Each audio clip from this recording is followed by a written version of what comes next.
దేవుడు నిన్ను దేని నిమిత్తం పట్టుకున్నాడో దాన్ని పట్టుకో. అది పాస్టర్ గారు చెప్పడం. నీకు నీ దేవునికి ఉన్న సంబంధం. నీవు కారణంతో పుట్టావు ఈ లోకం.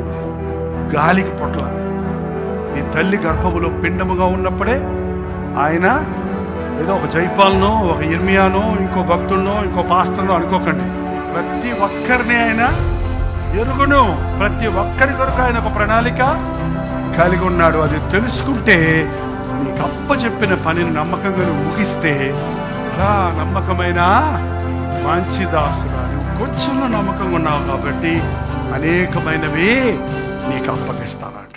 దేవుడు నిన్ను దేని నిమిత్తం పట్టుకున్నాడో దాన్ని పట్టుకో. అది పాస్టర్ గారు చెప్పడం. నీకు నీ దేవునికి ఉన్న సంబంధం. నీవు కారణంతో పుట్టావు ఈ లోకం. గాలికి పొట్ల